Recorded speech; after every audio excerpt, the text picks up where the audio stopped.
home brewers, craft brewers, beer lovers, beer drinkers. Get ready for an all-new experience in information exchange and beer culture. Your only source for live beer radio that brings expert brewers from around the globe right to your home.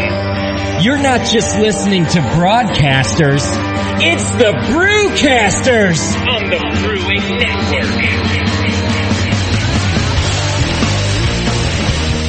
On this week's show, we're going to talk about a lot of things, and also our guest today, who's in the studio right now, his name is Tim, and he is the brewmaster from Lagunitas. Yay, Tim. Hi there. How you doing, Tim? Make sure that, I guess I should have told you this off the air, make sure you're right on top of the microphone, because there you go. They're not the most sensitive things in the world, but I'll turn it up anyway.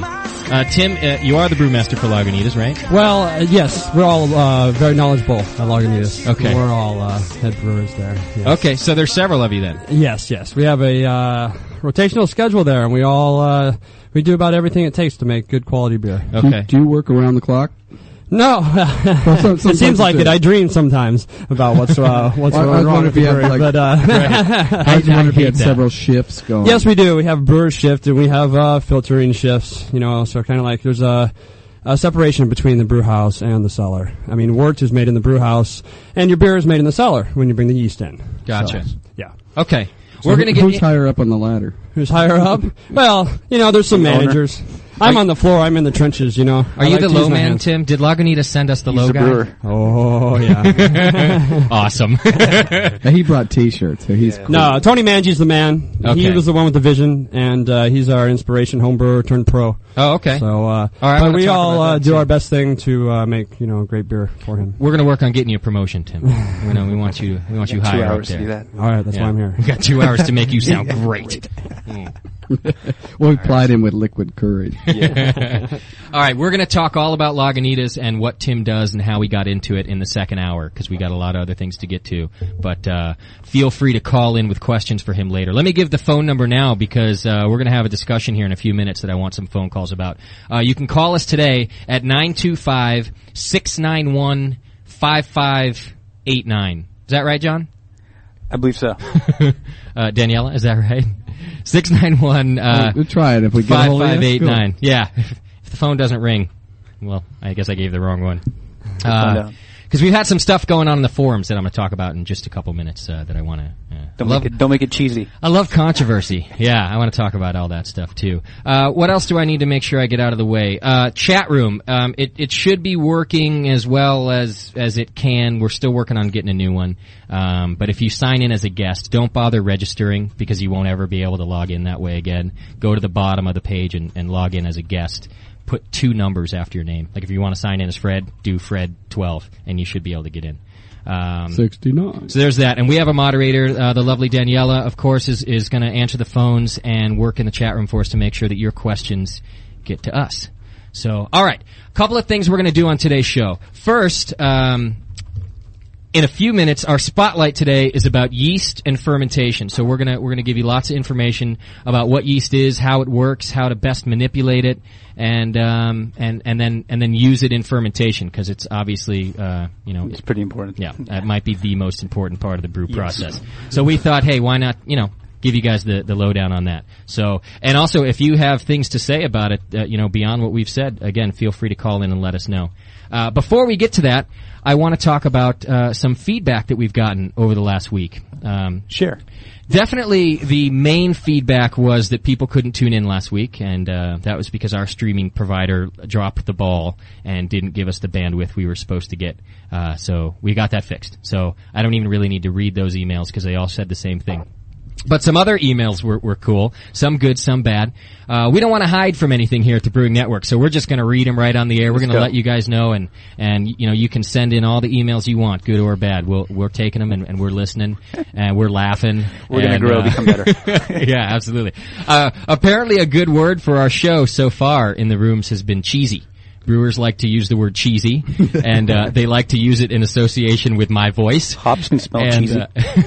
Yes, they can. Well, you are an AM DJ. I'm totally, yeah, what do you want from me? But that's cool, man. I can take it. So I thought instead of hiding from those and pretending that I'm, Captain Super DJ, I'm going to read you the cheesy emails about what we've done here and go ahead and talk to you guys about that. Let's see. One of the first feedback that I've gotten, I got. This is a forum post. I'm going to read you both forum posts and some emails. This one says, I'm definitely looking forward to the next show. The buffering was a huge disturbance, and I found myself doing other things on my computer while trying to listen, which I feel is like cheating on us, by the way. It is my understanding that the bandwidth will be corrected in the next show. It was semi-informative, funny, and is there a better subject to talk about? Was the final thing. What? And I'm wondering what they mean by that. It like better subject than beer? Is that because the answer to that is, well, no. If maybe he might have tuned in at that moment and we were talking about, something else, like maybe when I was saying Dr. Scott looked like he had just smelled ass after tasting that last beer. I guess there could be a better subject to talk about than that. Well, did you scroll down and find out what his suggestions were? Well, that's another thing I'm going to point out. There are rarely any suggestions. It's much more a, I love it or you suck. Which I wrote an article that's going to go up on our webpage in a few days. That kind of says, when someone tastes your beer and they turn to you and they say, "This sucks," you don't really get anything out of that. Yeah, don't it doesn't say a word. Just on the same token, they say, "That's nice." You don't get anything out of that either. Exactly. Because they're probably lying. Yeah. And at the same time, the person standing next to that idiot, probably, or could think that the beer's great. So, there are varying opinions. Radio and music tastes and what you like to hear are the same as beer tastes. Some people love it, some people hate it. Yeah. So, we're never gonna please everybody, but we are taking suggestions. So, definitely, if you want to, if you're taking the time to write in, you suck. Let us know. You could tell us what sucks, tell us what we suck. We will grow. That's fine. Yeah. So that was one right there. Is there a better topic to talk about? The answer is no. Thanks, please. Next was first, why in the world would they make you install Winamp? Great. Just another file player to compete with the numerous ones I already have to open other files. Well, the answer to that question is that Winamp is a free player that was designed around the principles of homebrewing. It was invented by a bunch of volunteers without spyware or any of the heavy things that bog your system in other commercial players. And it's also really adaptable to all sorts of streams. The other players want to charge us money to broadcast, and they're also mutually exclusive. If you use Real Player, for example, I'd have to buy a different stream to broadcast in Winamp. So in Winamp. So what happens is Winamp is sort of an across-the-board platform, and it allows Mac users to tune in also. So it was just the best possible solution for what we could do. I'm sorry if you had to download something else. You could use iTunes if you didn't want to download it, but well, it's just the way it is, so deal with it. Internet radio. All right. The next guy said, I also installed Winamp, but actually ended up listening on Real Jukebox, and he can listen on iTunes, so you don't need to have Winamp, although it's a cool program, is what he typed in. So you could try your Real Jukebox if you want to do that. Another guy, here we got into some music stuff. Everyone was talking about music all week too. Lots of suggestions. More Grateful Dead, both from Dr. Scott and a couple forum posts. And Mash Tom, I'm out there and I'm working on him for you. Nice. Yeah, I saw a lot of posts by Mash Tom. I'm gonna get some Grateful Dead in here. I'm down with that. We can do that. This guy wrote in, he posted, I saw a post where someone said they were playing AC/DC at the moment. After that, I wasn't interested in listening. Yeah. Which is fair enough. Not everybody's into AC/DC. Okay. They're definitely cheesy. They fit our cheesy format. But it's good Aussie rock. I know we got some Australians listening out there today, and I think they'd have a thing or two to say about you dissing AC/DC. So I'm going to keep playing them. There's a lot of other stuff on there too. Someone in the chat room has said the term for why we're broadcasting the ways we do is low overhead, which is also true. I guess I just didn't mention that we're broke, and Winamp is free. Homeless next week. Yeah. Let's see. But we got a cool studio. Yeah, we do have a cool studio. Not cool temperature-wise, but cool equipment-wise. No, but I'm looking at 2 kegs right next to me. We do this week have beer on tap in the studio. Last week we had to leave the studio to get our beer, which was totally inefficient. Yeah. So we decided to just bring it in here. That was one of the problems. Well, we took care of that. A guy who posted right after that negative AC/DC post just said quite simply, "For those about to brew, we salute you." Yes. So there you go. For every AC/DC hater, there's an AC/DC lover. Another guy wrote in, well, the tunage isn't bad, but the commercials are a bit gay. Which may be so if we had commercials, but we don't. We don't have commercials. We're a commercial-free station at the moment. I guess he probably means my brew tips, and which aren't my tips. I just record them, and the station IDs that I do. And he doesn't get paid for it either. And I don't get. And you can help us with more. I don't work for Infinity Broadcasting, guys. You know, there's no $1 million budget behind this. I can't pay somebody to record, those things that you hear for like the movie of the summer. If you see one movie this summer, like that voice, that guy. Yeah. All right, I just can't afford that guy. So you're going to have to deal with the cheesy things in between. If we even knew who that guy was. Yeah, he's just that guy. That. I'll tell you what, that guy makes a ton of dough. Every time he does if you see one movie, like that phrase is probably worth about 20 grand every time he says it, and I might be lowballing him right there. It pays to have a nice voice. So good for him, and sucks for you guys who have to listen to mine. But that's the deal.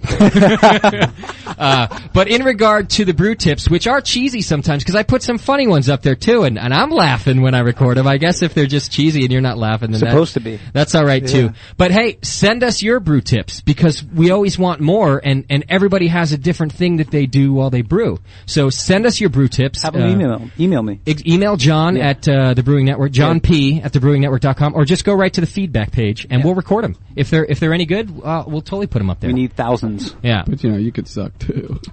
Yeah, they could suck also.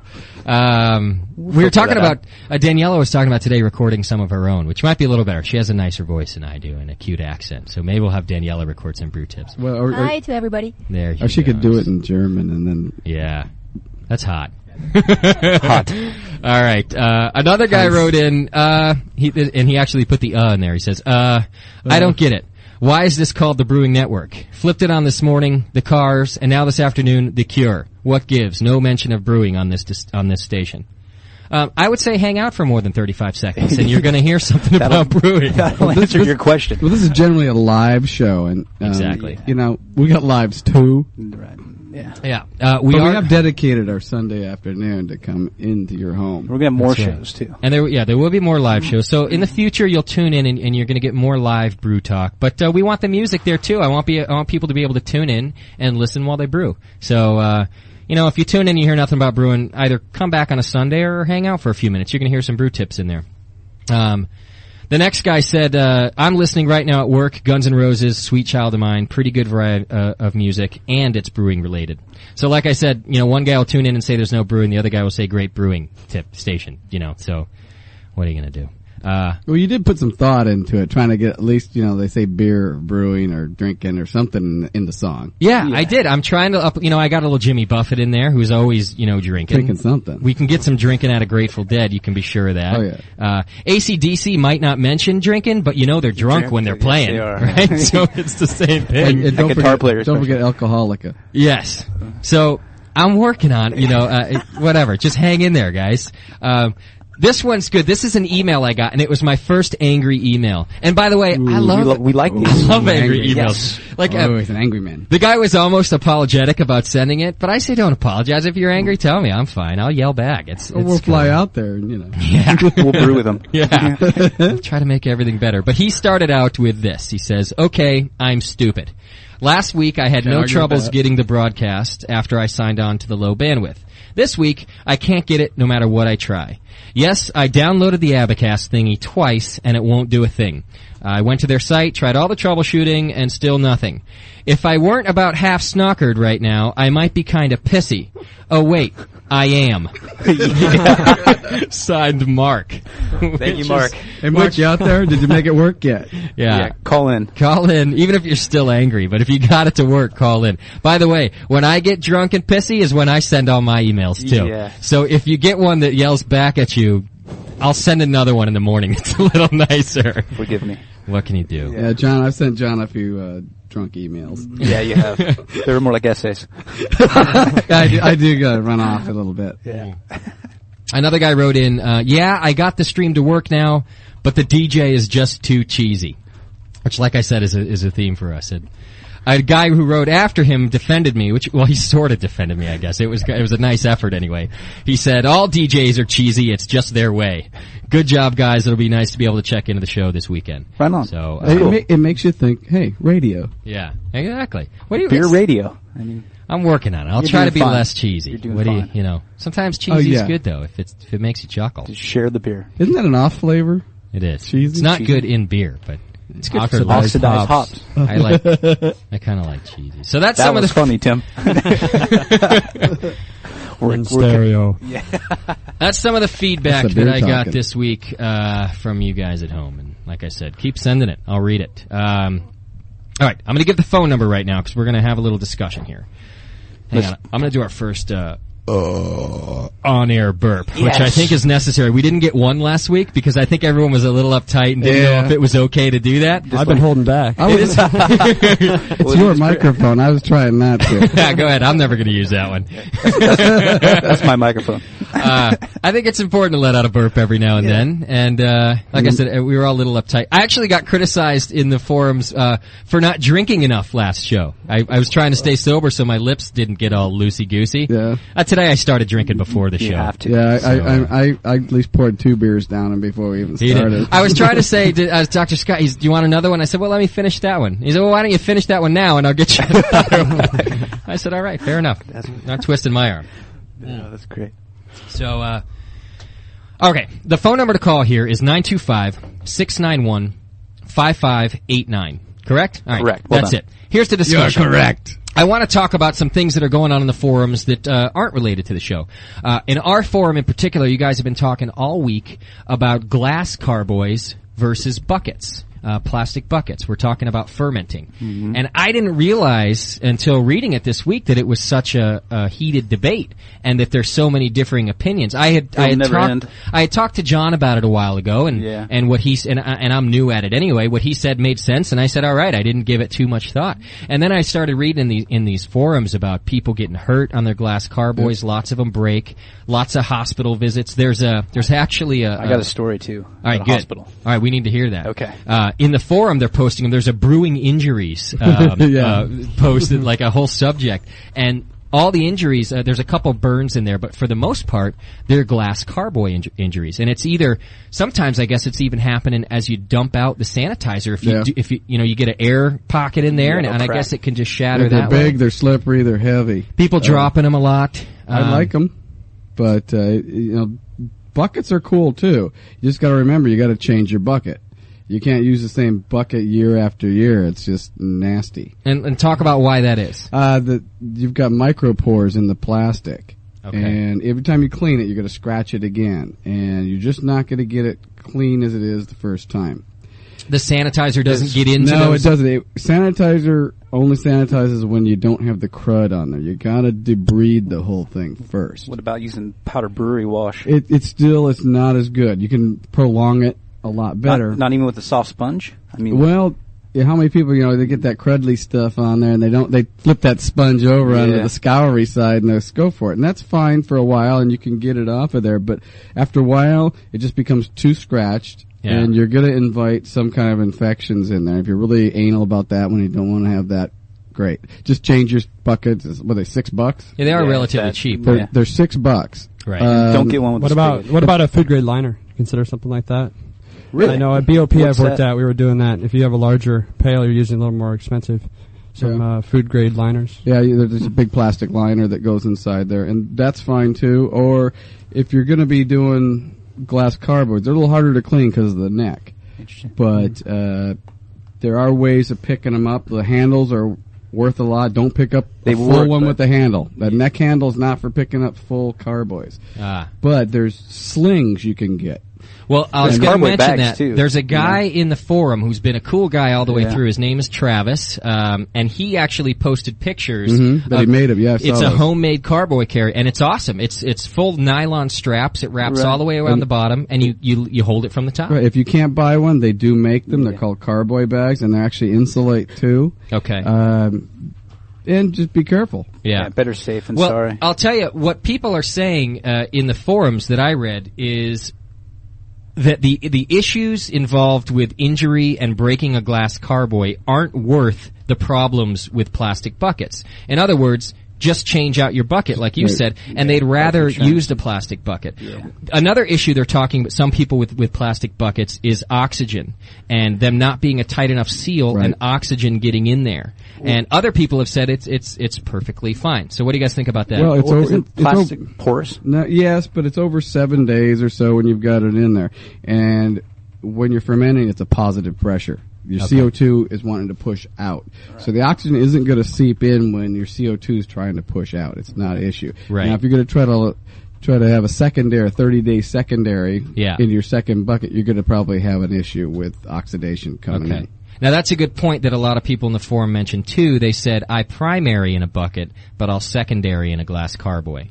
So but that's great. And that would be good. The Australians in the chat room are saying not too many Aussies use glass carboys. Most use plastic, and a few converted beer kegs to ferment in, actually. That'll which work. is curious to me. How would you kegs, ferment like in a 5-gallon beer kegs, keg? I'm curious about Well, that. you could, Safeco does set it up that way too. Safeco's a company that does kegs. They'll refurbish kegs. They'll make kegs in anything you want. Okay. And they have this pretty cool fermentation vessel that they have. It's got a pressure relief valve. It's got a spot for your airlock. Everything. Okay.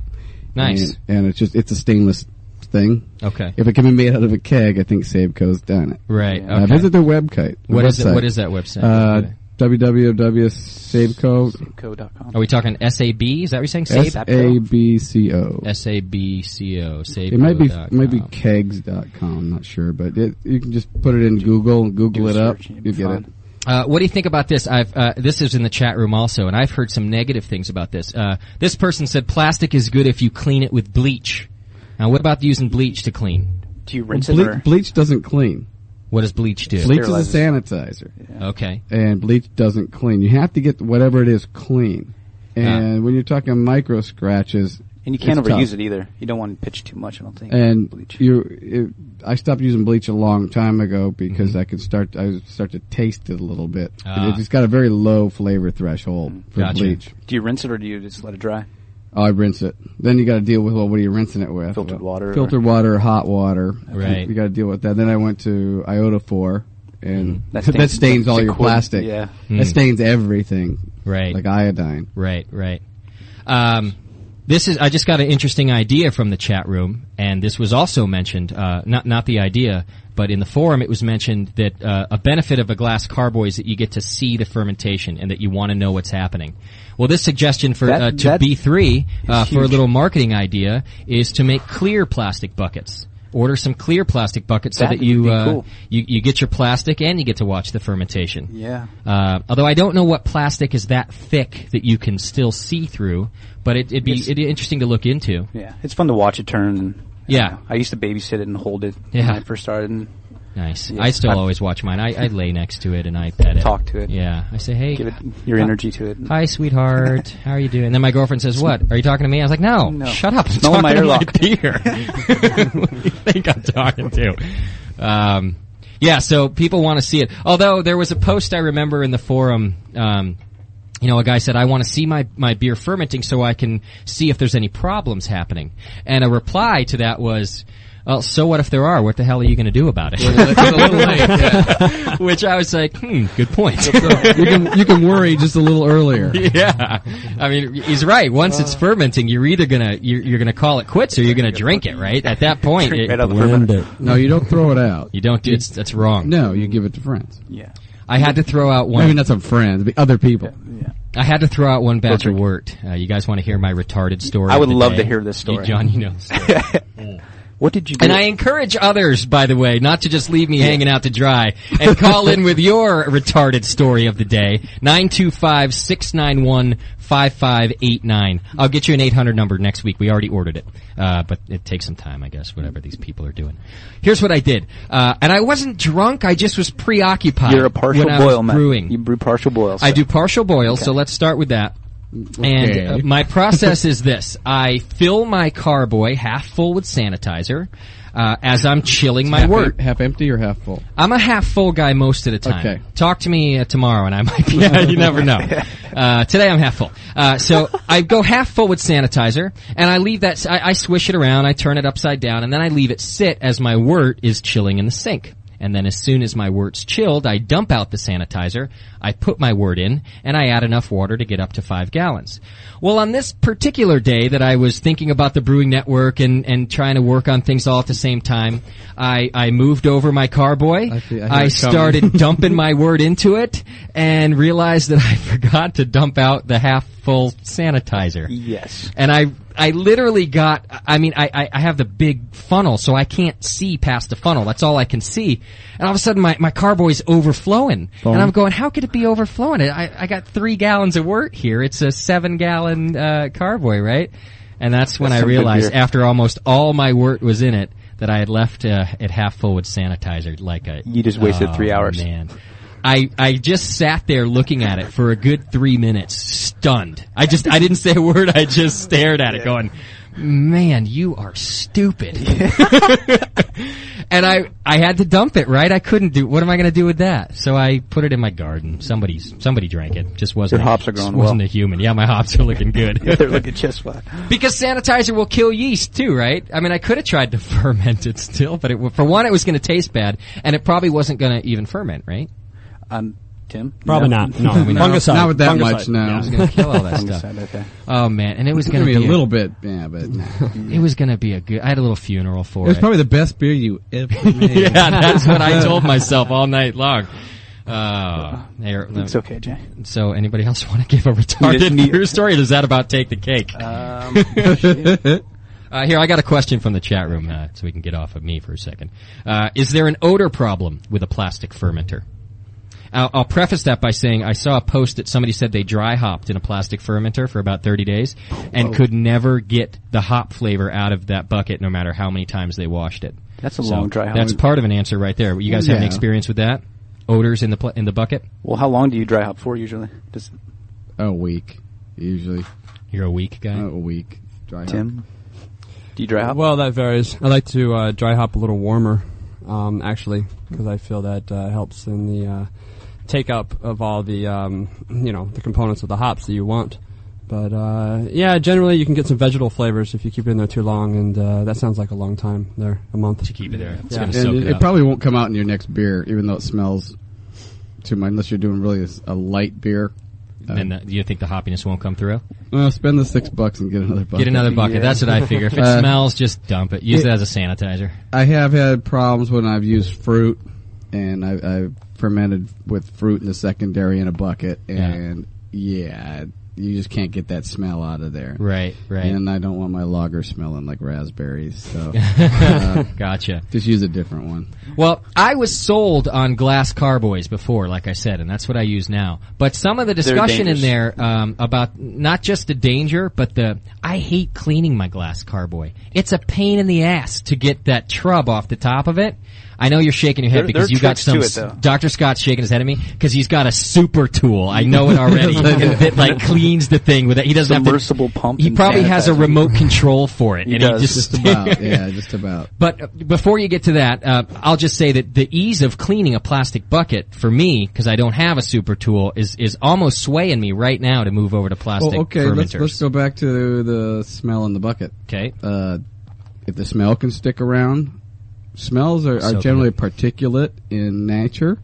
Yeah. So what else could be hanging around in the plastic in your bucket? Something's growing. Gotcha. So the bacteria is sticking around with the smell. And the wild yeast and whatever it could be hanging out in there. Okay. And because it's porous, that's basically what we're saying, right? Yeah. Okay. It's not a glass surface. All right, tell us about your super tool, Dr. Scott.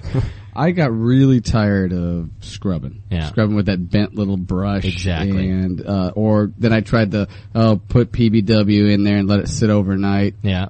And overnight. I still do that. And, it just kind of hangs there. So, Right. I had a little giant pump. It's like a submersible pump that will, pump, like a sump pump kind of thing. And I had a plastic bucket that I wasn't using. And I made it so it had, the pump would shoot water or cleaning solution up into the carboy as the carboy sat on the top of the bucket. Mm. And I put holes just in the right spot near the top of the tube that would go up inside there and about halfway down so it would hit right on the tube ring. Gotcha. And I just let it run, and it runs, and it just recycles all the PBW, and it goes through, and pretty soon it heats it up, too, because it just keeps recycling it. Right. And I haven't scrubbed a carboy or a keg Really? in a couple of years now. So both the pressure combined with the PBW is enough to get all You that have to watch the caked on heat, though. stuff out of there. Yeah. We had one crack before because it got so hot. A carboy crack, you're saying. Right, because it got so hot in there and actually cracked. Gotcha. But yeah, it's usually I haven't had one Watch happen, and I've been doing this a long time with this, and I haven't scrubbed a thing. Okay. And I've set it up so I can hook on some extra tubes so it actually back washes through the quick disconnects on the keg. Wow. So I don't even take apart the kegs anymore. That's true clean in place. Yeah. I like to hear that. Yeah. Good method. That's Less beautiful. work. Right now I've got 5 dirty kegs I'm looking at right now. You could fill them and bring them here. Well, I'm gonna have two more empty ones to clean. So I'll probably clean them tomorrow, and it's great because you can cycle them. One's cleaning and you're sanitizing the next one. Right. There's the couple of things that I don't mind sanitizing and being clean about my brewing, but the two things I didn't like about brewing that I eliminated one of them. I didn't like bottling. I thought it was a pain. I don't mind if I'm going to give it away, but just it's sort of inefficient and takes the most time. And you hate that bottling day that's coming up. Yeah, it's the least pleasant part of the brewing process. I mean, I'd rather be bottling than say working, but I'd rather be kegging than bottling, right? Yes. Right. So I started kegging, so I eliminated that. But the other one is cleaning carboys. It's just a pain. I got one sitting out back that's been soaking for probably There's 2 orange stuff weeks growing or on there. something. Yeah, I've I added to the junk that was on it by leaving it out there for 2 weeks. You gonna bottle that up? Yeah. Yeah, pretty much. It would be better than my Star Sand? than my beer? Star Sand beer. Right? Let's see. Someone in the chat room. What is this? Oh, I like using buckets with the spigots to ferment because it acts like a ghetto conical, which is true. You could avoid siphoning if you wanted to by using the spigot on a plastic bucket. And the spigot is, if you don't have too much trub, it's a good inch off the bottom of the bucket, right? So you're leaving a lot of trub. You might get some through there. I like the idea of not siphoning. But it's hard to find a plastic bucket with a spigot that you can actually take apart and clean. Okay. So there's definitely an issue of keeping Sanitation. Well, you can do that too. Another little tip is when you're fermenting in that bucket, put something under the bucket on the side where the spigot is so it leans backwards, and most of the yeast and the yeast layer in the tube will fall and settle on the back side of that. Gotcha. Then you got even less coming out. Good idea. More beer. Right. More beer. That's a good idea.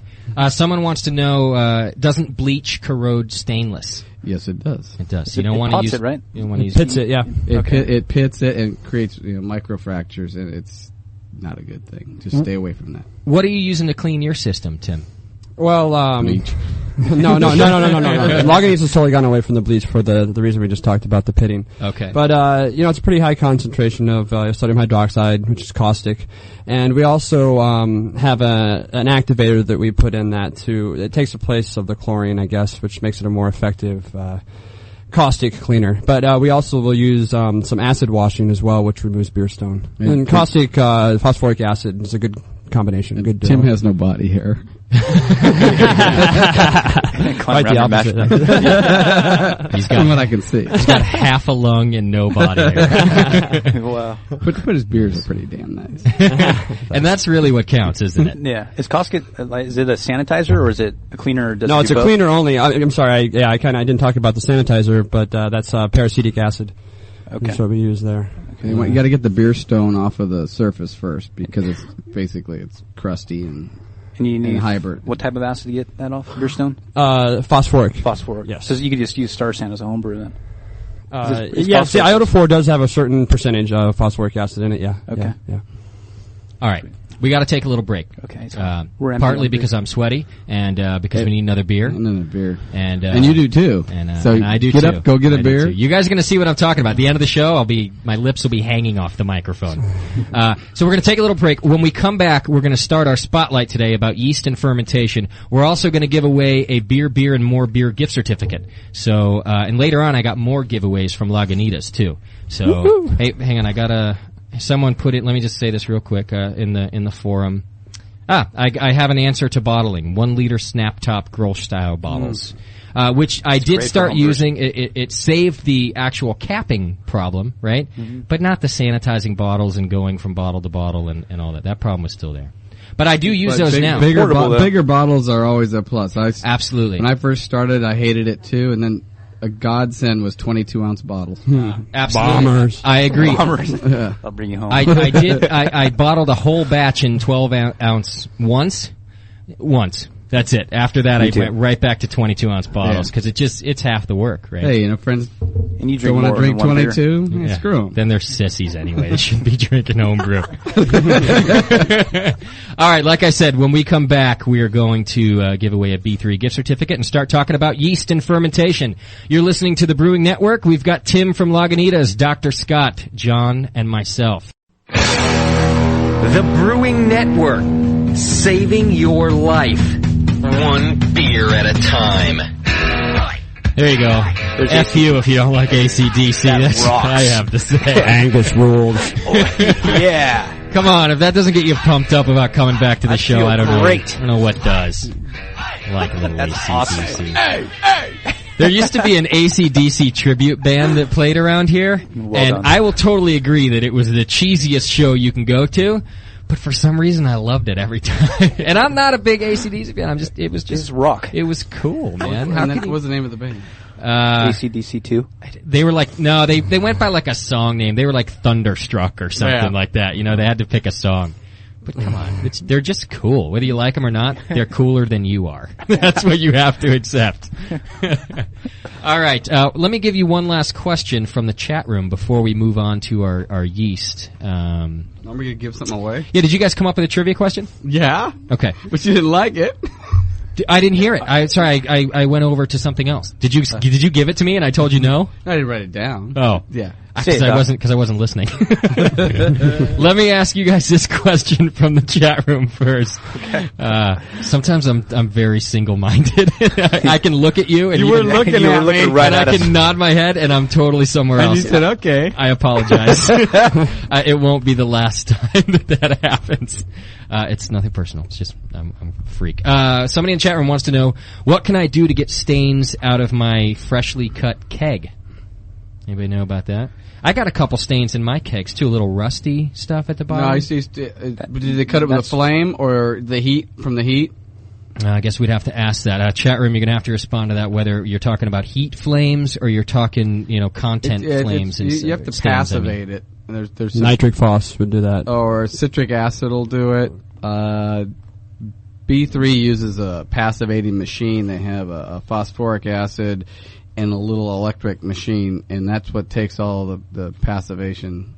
That's the burns you're talking about. Yeah, it kind of gives that blue color to your nice, pretty stainless steel. Okay. All right, so if you want to get back to us on that in the chat room. Oh, rust. I was talking rust. Okay, first thing is you probably cut it with something that you cut a ferrous metal or like an iron metal with, a dirty blade. Gotcha. And what you're doing is you're actually incorporating iron or ferric metal into your stainless steel, and that's what's rusting, because stainless steel won't really rust like that. Okay. You're going to have to either get something clean, a clean abrasive wheel with a cutter. A Dremel? A Dremel will work. A lot of elbow grease with some emery cloths might do it. Yeah. But you got to use something that hasn't had a ferric metal on it already. A cutting wheel a brand new cutting wheel. New. Okay. If you're going to use a wire brush, you can do with a wire brush. Use a brass brush or a stainless steel brush would be the best thing. But don't use a regular steel wire brush on something. So use a what's the other brush you said just before that? Brass will work, brass. but your best bet is to get a stainless steel brush on like an angle grinder. Gotcha. And take it off that way. Because it's not the stainless that's rusting. Yeah. I might need to do that to mine, too, actually. I got a little rust in the bottom. Gee, how'd that happen? I filled it up anyway. That's why I was sick. What was I going to do? I had cleaned it out. I had beer to go in there, so I said, and there's no sanitizer. It'll be fine. A little rust never hurt. It's like that. Beer's forgiving. It's like that 10-penny ale that I tried back east. It tasted like that. pennies? 10 pennies in it. I'll let you guys know before I have you try it. Thank you. All right. Go ahead. Give us the trivia question. And here's what we're going to do. We want the chat room is very active, and they're being very cool in the show today. So this is for the chat room. The phone hasn't been ringing, so we'll go right to the chat room. So we'll take the answer off the chat room. So we're going the first one to answer correctly. Spelling doesn't really count. Right. So. No, we won't grammar check it. I want the scientific name for ale yeast, both the genus and the species. Okay.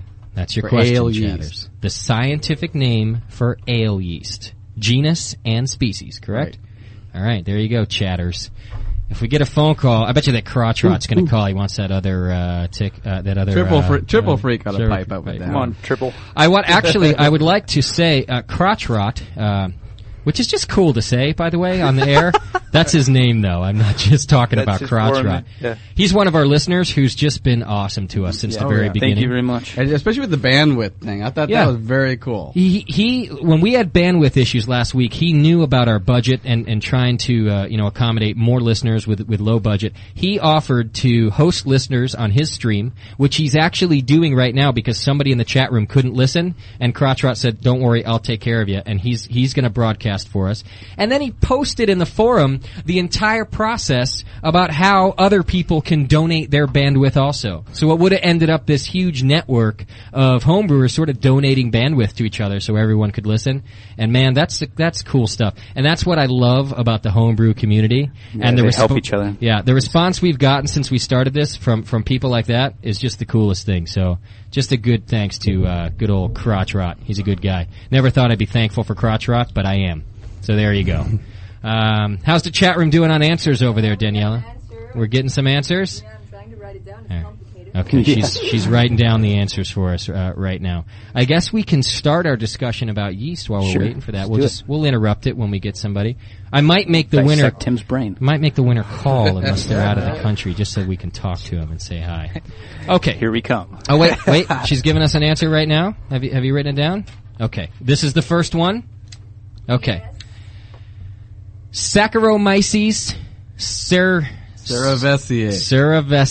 Is this correct, Dr. Scott? Yes, it is. Oh, nice work. What is the name of that chatter? Is it pronounceable, or is it... Well, we got one who just said Saccharomyces, and then the second one said the whole thing, so I think he's the one. So that's I wanted the genus and the species. And the genus is Saccharomyces, right. And the species is... Cerevisiae. So who's the one who gave both? Popster 3. Oh, I saw him in the forums, I think.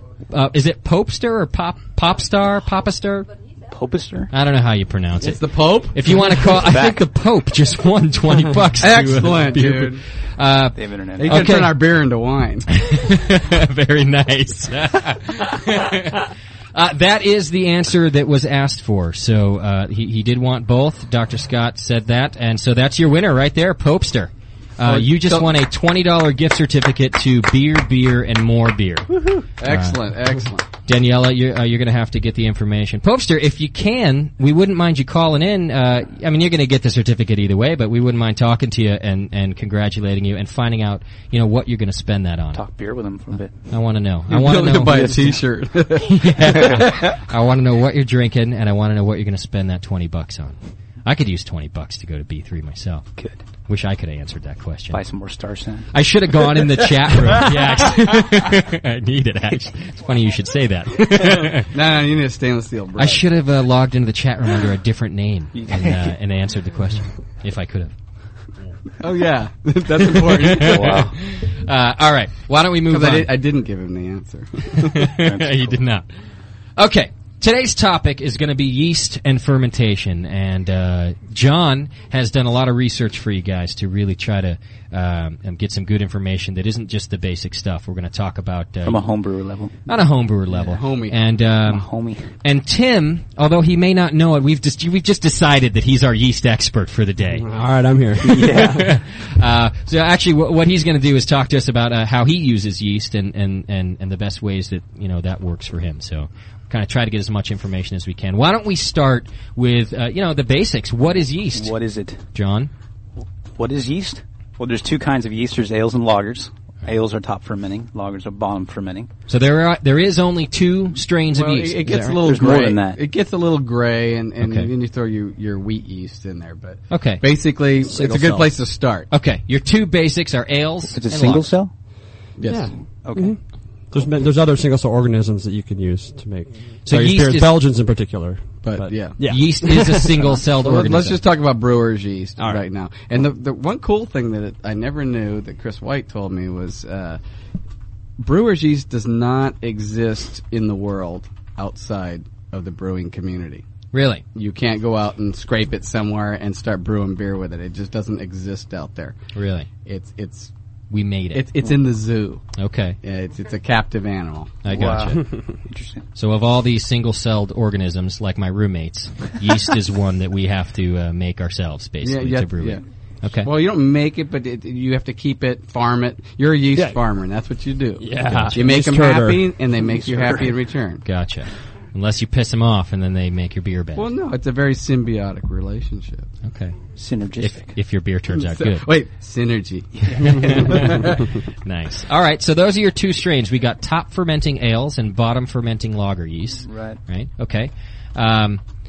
Should we talk about like types or vials versus repitching and yeast starters? Yeah, why not? Let's. A few of the different ways to use yeast. We'll just say the obvious ones. You have your White Labs yeast vials Or Y yeast or... that you can pitch Yeah. directly into your. Split it into dry Okay. There you go. Your packets dry that yeast are dry. or liquid yeast. Okay.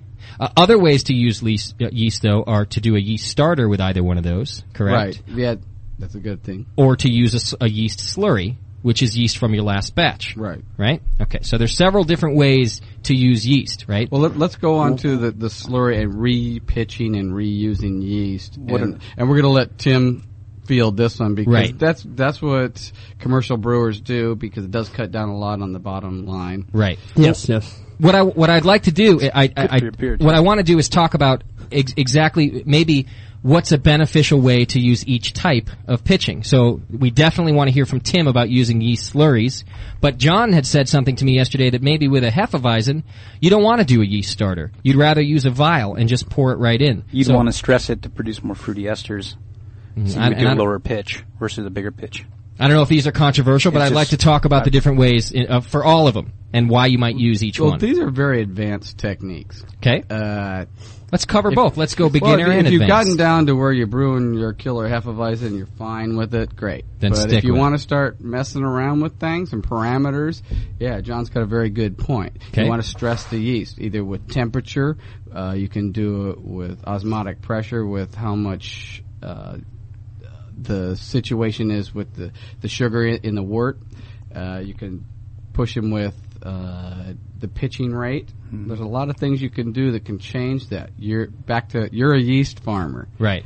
and that's what you're going to be doing. And It's a very good point. Yeah, all the different styles. There's a myriad of different styles in beer and brewing, and like you're saying there, the yeast coming from a high gravity beer is going to be a lot more stressed than one from a lower gravity. And even your darker beers, say a stout, the yeast will actually pick up color and can pick up bitterness as well. So Does these are yeast- things to consider. Does yeast add color? It does pick up color, depending on how small a batch you're talking. I suppose it could, but that's not the primary issue. What do you do for a big pitch for a big beer? Like, how big of a pitch do you do for high gravity beer? Like, what's the gravity or Plato that you? You pitch a certain million of cell, you have so many million. When you go above, say, I'm used to working on the Plato scale as opposed to specific gravity. But you divide that specific gravity, take the numbers after decimal and divide it by 4, and you're going to get your Plato. But, say a 20 Plato beer, you want to up from 15 million pitch, you want to pitch That's closer 1080. to 20. 1080. Closer to a 20 million cells. Okay. Wow. And that's how we do it. We count on a hemocytometer, which is actually where like hospitals will count blood cells. But you kind of take a sample of your yeast and you get an idea of what you're looking at, and you want to take into account your viability, or even better, your vitality. Okay. And that's a big thing that you're concerned with when you talk about repitching with a slurry. You want to get the proper cut. If you have a cone fermenter and you're pulling off the bottom of your cone fermenter, that first yeast is most likely dead or autolyzed, and it's just no good. And a big thing as a home brewer, I think, is you want to taste your yeast, to be honest. Right. And it should be fruity, and it should be like effervescent, and because it's giving off CO2, and so you want to get the proper cut before you pitch. And do you test your yeast vital before you repitch each time? Do you actually go take it to a lab?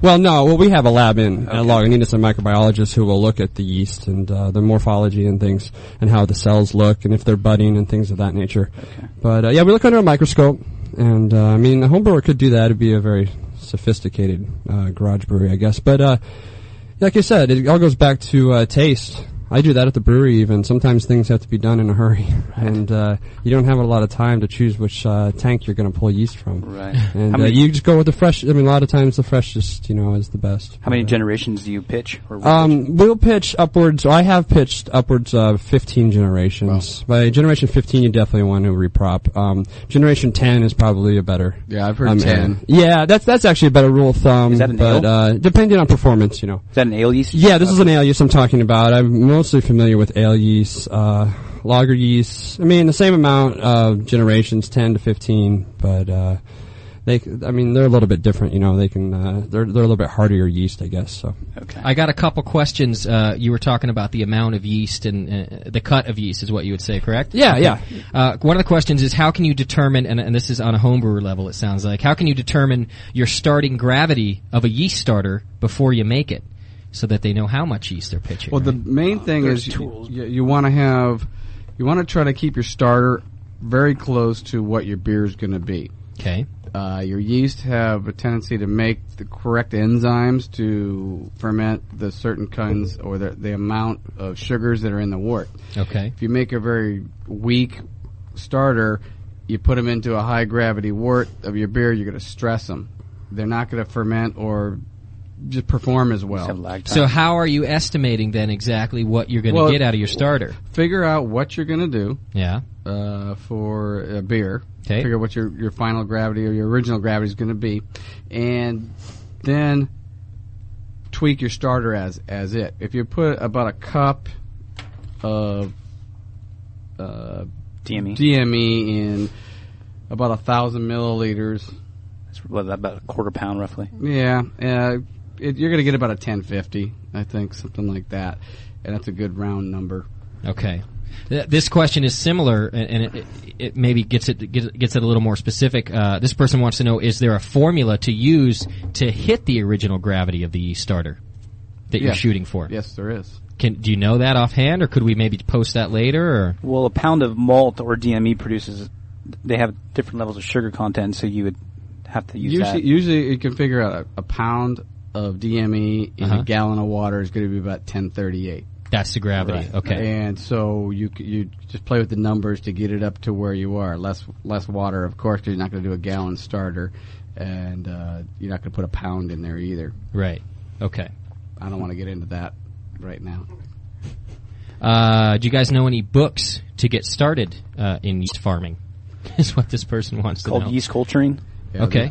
There's yeast culturing. Fungus Among Us. Yeah, that's a good book too. It's you're doing the same thing. You're being very sterile, and it's a good adjunct to doing your home brewing, because you get sick of making the same pale ale or the same stout all the time. And if you want to start experimenting to the next level, you can start doing with your yeast propagation. Start your own yeast zoo. Right. That's pretty advanced, so. But it is advanced, but you could dabble in it. And you can propagate from a bottle. You can propagate from a bottle. There's a lot of Rogue Pac-Man yeast is a popular one I know. Is that right? Yeah. Pac-Man so you would just take it. You really drink a bottle of Rogue. Well, not out of the bottle. You want the freshest bottle you can find, and then you're just taking a sample out of the bottom of it, basically. Just the sediment on the bottom. Yeah, there's a sediment. Basically, the easy way is just freshest bottle you can, like Tim said. Yeah. Pour it into a glass and leave a little bit in the bottom. Slurry it up. Sanitize the top of the bottle. Okay. You know about that with sanitizer. Yes, I got plenty of it. And then put that into a small amount of wort. I would say probably about a 50 milliliter wort. Okay. And let that propagate up, and then move that up about tenfold. 400 milliliters, 500 milliliters, and build it up. Don't throw it into a half a gallon, because there's not enough there to deal with it. You want it to grow. You want to build it up slowly in steps. Put an airlock on that bottle too. Yeah, I mean, there's not. All right. There's not enough. Good idea. There's not enough yeast in there to really. It's start difficult. with something big. It's fun. Yeah. It's something else cool to do. So Right. you did it. Can you What you can overpitch? Can you pitch too much yeast? Oh yeah, you can overpitching can have a very negative effect, especially in a large brewery like Lagunitas. When you overpitch, you can get lazy yeast. Is what happens. One aside is probably not in home brewing, but Yeah. in Tim's case, when you're throwing a lot of yeast into a lot of beer, yeah. So yeah. what do you mean when you What do you say mean you by end up lazy? with lazy yeast? Yeah. What happens in that Well, process? there's so much yeast in there, and there's only a certain amount of sugar, and the competition, some of the yeast just tends to flock out. Okay. They can't compete. And you want all your yeast in there And to when be they flock working. out, they become a heavy flocker. And if you repitch that batch that was overpitched, Yeah. then you're going to be sending heavy flocking more yeast into a lazy beer. guys. Yeah, and they're not Okay. going to stay in solution and eat all your sugars. You're going to start getting more residual Yeah, sugars, you're- most likely. Your yeast know what you threw them into. Okay. They also know how many buddies they got with them. So you throw a few guys into a high gravity wort, they know they got to make a whole lot of new buddies to ferment all this big high gravity wort. Right. If you throw a whole bunch of them into a weak wort, they know that, hey, I'm getting out of here. And like Tim said, they flocculate out. Okay. And if you pull from that flocculation thing, the high flocculating ones, they tend to create little buddies. That's a bad bet. It's a bad cut. Right. Okay. Let me ask a different question, and then I want to get back to Tim and talking about yeast slurries, because I think that in the homebrew community, at least what I've noticed, a lot of brewers aren't using yeast slurries, but there is a benefit to doing it. So I want to talk specifically about the benefits of doing that. But first, I got a question from the chat room that says, is there really a big difference in dry yeast versus liquid as far as the outcome of your beer? They want to know. What do you think, John? Well, one, you have a liquid yeast is a live living organism, and a dry yeast, I don't know much about dry yeast, but I believe it's engineered. They pick To a certain point? ones. You get more of a variety out of the liquid yeast. The dry yeast have to be very hardy to stand up to the drying process. Also, you're going to probably have a cleaner culture and a better with a liquid. with the Yeah, liquid. right. Definitely with the liquid. So you're going to have a cleaner, truer culture with a liquid yeast. Okay. It's going to be more vital. Okay. For And sure. Also, you don't know how long that Lag phase. The packet, you don't know how long that packet's been around. Right. And Tim was talking about before was vitality. You can have a billion cells in there, but only half of them are, even worth having around because other ones are dead or they're low or slates, Add all lazy. flavors and Then you're not going to get out of it what you want. You're better off with a liquid yeast. Okay. well, if you overpitch like a certain amount of yeast, and let's say you do that, do you get autolysis?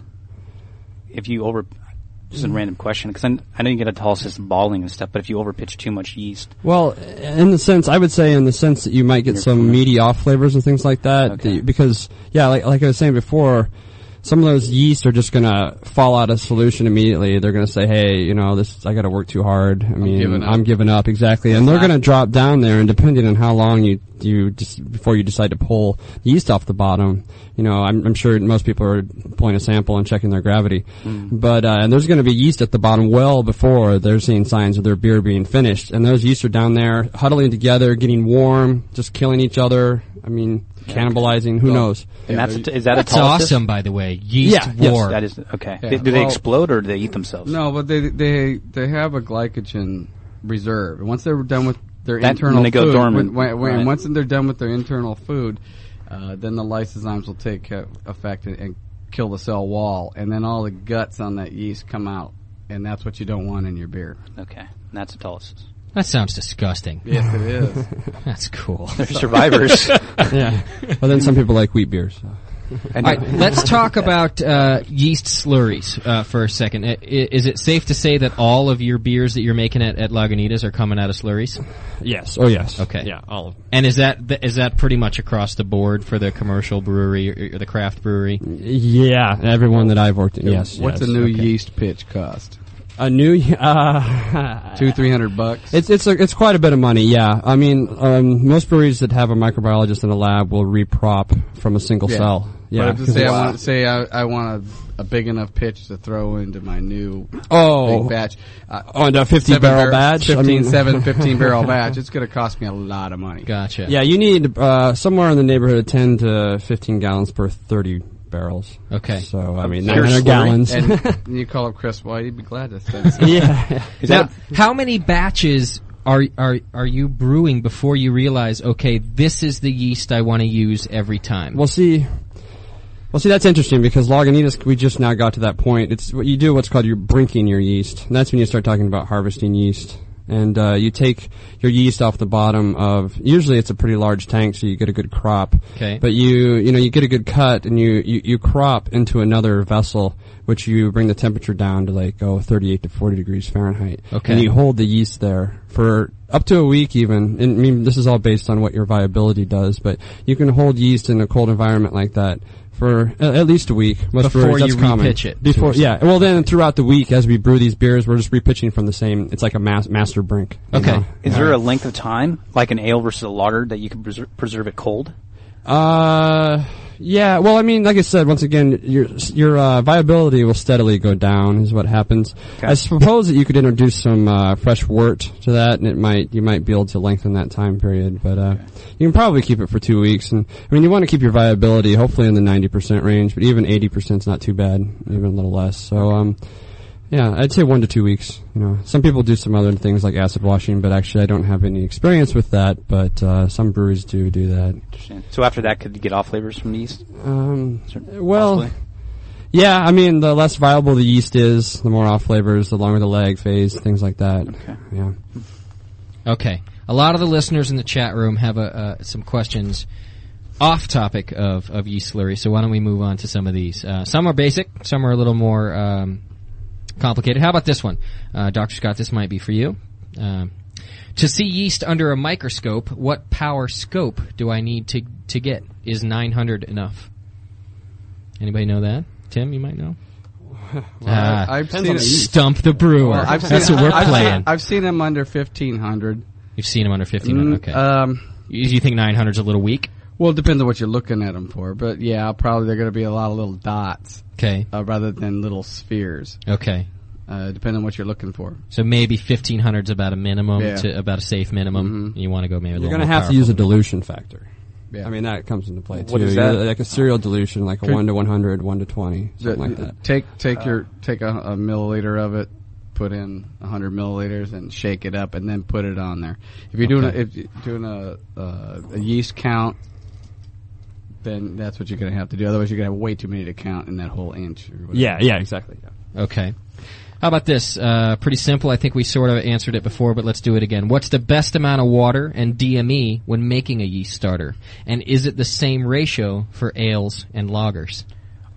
I've pitched up a gallon for a 5 gallon batch. So you're throwing in a full gallon slurry? No, of full starter. gallon starter. Roughly probably like a 200 to 500 mil slurry. Okay. Basically, I use 2,000 milliliter Erlen Myers. Okay. And I'll fill them up to about 1,500 milliliters of water, and about a cup or a cup and a quarter of DME, and a little yeast nutrient on top of that. I'll boil it. Be careful; they'd like to boil over. Yeah. And then I've had it happen twice. And if you're gonna, that's I burned great. my girlfriend. That's good for an ale. If you want to do, I would step it up one more time, put it in a half a gallon thing. Yeah. For lager, you want more for a lager. Lagers are kind of iffy. Okay. Big John, fish. you had talked to me about that a little bit yesterday when we were discussing this. Why don't you, before I get into some of these other questions, you were saying how, with a lager, you really want that yeast to get in there fast, rip through the beer, and do its job. No, yes and no. Okay, go ahead. In my experience, I pitch big for all my beers, but for lagers, I mean, you could pitch cold or warm. I like to pitch my loggers warm. Okay. I like to get them active in the first 24 hours. Okay. And then I drop them down to logger temps like 50 to 52. On the second day. Right. But always go big with loggers. I Okay. mean, you're going to need strong yeast cells later on, like after the third or fourth week of loggering. Okay. Lots of oxygen. Lots of O2. Yeah, first 24 hours, a lot of O2. Okay. But a wheat beer, it's okay if there's a little lag time, right? Hef yeast are incredibly active. I mean, Yeah. you don't need to help them out. Really. You don't need to help them out. But loggers Gotcha. being so cold, everything's a little bit slower. Okay. You're going to need more of everything Okay. on that one. I think we answered this. Let's maybe, if we can get I think we said a week. What's an acceptable lag period? I think for the slurry is what the question's referring to. Did we say a week? Oh, you mean for after the pitch? No, I think it's from the time you take it from the last ferment and you're holding it for your next pitch. Well, how long can you hold the slurry? Yeah, yeah. Oh, you can hold it for a while. I think that's how I understand it. A couple of weeks if you keep 1 it to 2 weeks cold. ales, right? Yeah, 1 to 2 weeks for an ale. If they're talking about an actual lag phase, I mean, the shorter, the better. I mean, Okay, well, what are we in my talking opinion. about here? Yeah, you've got the pressure. question is just how long of a lag period is considered acceptable. I was assuming it came during the discussion of holding on to your let's slurry. go with lag is usually after you pitch Okay. until it starts to do. I'll its answer ferment. that then if that was the question. Very I good. get Sooner the better. upset if I'm looking at 24 hours. Yeah. With a lager, I'm not so much upset, but with a ale, you really want it to be fermenting fast, Within 24 hours. and you can help that with a big pitch and oxygenation. Okay. Like How when about this? I pitch a 500 mil slurry of yeast in a 10-gallon batch, and it's going in 3 hours. In 3 hours. That's quick. I've never had one go that quick.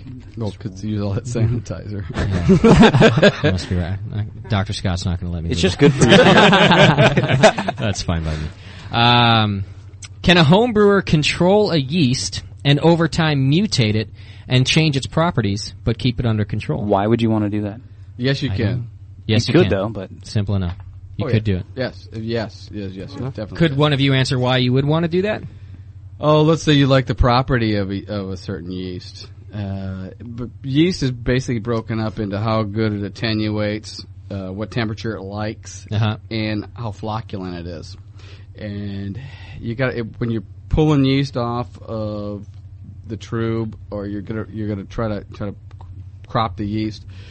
You got to be careful where you pull it from. You really don't want a highly flocculent yeast if you're going to try to brew a beer that is really attenuated. Okay. You want a dry beer, a highly flocculent yeast is going to drop out way too soon. It's not going to finish doing its job. They said, we're done, we're out. Gotcha. And you got your yeast, your wort is still way too high. Okay. So if you're trying to take them from the wrong part of the conical, pulling the yeast out of there, that's what you can do. But you can change that by where you pull the yeast from. Okay.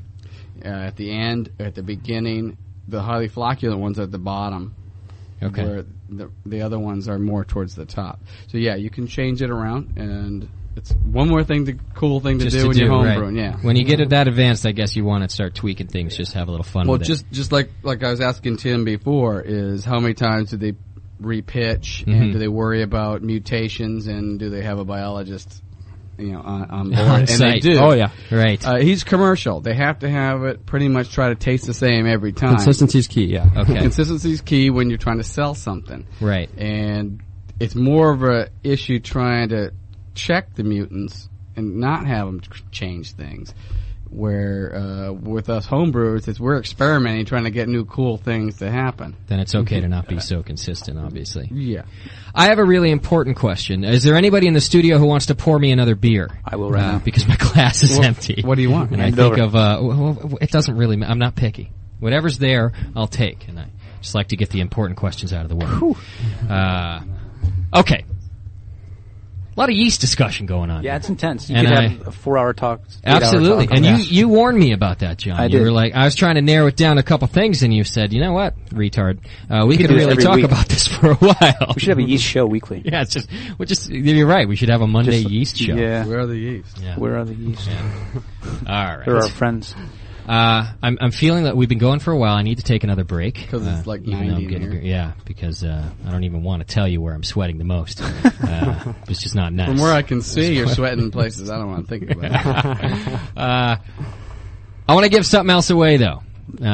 Give it away. I want to give it away to a caller this time. I think you guys are getting a little lazy out there and you want to call in and get your voice on the air, because that's we'd love to hear from you. It's fun for us. Even if you just want to, call and put us down. Yeah, whatever you got. So, because we can hang up. Careful. Thank you. Just got my beer refill, so I'm feeling better. Maybe we don't have to take a break. No, we'll take a break. I'm just going to give it to the first caller when we come back. So I'm going to play some tunes. Don't call then. You're not going to get away with calling in and talking off the air. So, they're calling. Like they're already here. Sweet. I'll tell you right now what you're going to get. The phone just rang. So we're going to give you a Lagunitas t-shirt. Lagunitas was nice enough to bring some stuff in to give away to you guys. And I want to say, the one we're going to give away is an extra large. So, well, we got think about that. Let's talk about who this one is. What do we got there? Your long sleeve. You got a caller? Ooh. Okay. You got it on the proper button there? Yeah, I'm good. All right, go ahead. Caller. Yeah. Oh, nice to hear you. There you are. Dude, So there is somebody out there. Starting to wonder if the phone was Who working. is this? Mark. Hi, Mark. Hey, Mark. How you doing? Hey, Mark. Are you the Mark who sent me the schnockered and pissy email? No. Damn it. If I was, I probably wouldn't admit it. Fair enough. Thanks for calling. I would have been extra nice to you, actually, if you were. Oh, well, no, I'm still not. Where are you calling from, Mark? North Carolina. Oh, nice. Wow. Cool. See, we're all over the place. Tim, have we got some North Carolina friends? You were asking about people on the other side of the country. You know anybody from North Carolina? Yeah, no, not North Carolina. Not North Carolina. Asheville's got some good bluegrass. I like the music there. Oh, cool. You ever had any Lagunitas, Mark? I have not. Have not. Do you guys ship outside of the West? Are you shipping? Yes, we do, actually. Lagunitas is now shipping to New York and Texas. Oh, nice. Yeah. Okay. It's a good California Not hoppy helping me guy. Okay. What's that, Mark? You're not helping me much, though. Yeah, I guess not. Not in North Carolina. Put a beer in your I hear package. good things about it, though. It's good stuff. It's actually, whether Tim was here or not, I would say this just in case you think I'm being a nice guy. It's one of my favorite craft brews. It has been since I started drinking craft beer. And there's a reason why Tim's here. Yeah, that's right. Actually, when John told me Tim's coming in, I was really stoked because it's good. I started drinking Sierra Nevada, as I think a lot of people, craft fans around here did, because it's just so popular. I think it was my second thing that I tried was a Lagunitas and went, wow, that's good stuff. Anyway, I'm babbling. And Tim brought samples. What is he drinking? What are you drinking, Mark? Drinking some IPA. Oh, nice. Homebrew IPA? What hops did you use? Of course. Of course. Homebrew or? Yeah, what hops did you use in it? Centennial and Magnum. Yeah! Attaboy. American IPA. I'm such a hophead. I love good IPAs. If it tastes like salad, I love it. You know what I mean? Like, the greener it is, the better. No tongue left over. I'm going to ask you a personal question, and I'm not asking it to be rude, but because we got 2 shirts to give away, and one of them is huge, and the other one's not so huge. Which one do you want, Mark? Which category do you fall into? Probably the not so huge. Okay. I'm glad about that, because I want to have a huge contest. You know what I mean? I want, like, the biggest, whoever calls in that's the biggest guy gets the other shirt. That's the next contest, by the way. All right. Mark, thank you very much for calling in. What time is it in North Carolina, anyway? It's about 9:30. Nice. Oh, heck, this ain't bedtime yet. Yeah, you still got a couple beers left in you, right? Oh, of course. Yeah. Hey, it's still light here in California. How do you like the show? It's pretty informative. That's good. That's good. Several yeast That's our goal. comments for you. All right, Mark. Danielle is going to take down your information. You're going to get a free Lagunitas T-shirt. It'll be in the mail later this week. Sounds great. Thanks for calling in. Cheers, Mark. Thank you. All right, we'll see you. All right, that was cool. All right, see? Getting a little Lagunitas advertising in North Carolina. How you like that? Thanks a lot. Yeah, it's wonderful. Why don't you lobby back there? Maybe we can get it shipped there. Exactly. All right. Soon. Here's what we're going to do. We're going to take a little break, and let's get right into Lagunitas when we come back. I want to start talking about them, which doesn't mean you can't still call in and type in yeast and fermentation questions, because we're happy to answer them. I want to play a little new Coldplay. I'm a music fan as well as a beer fan, and this album just came out on Tuesday, I think, so here you go. Cold break? Yeah, a little Cold Break. It's a good band name. That is a good band name. All right, we'll be right back.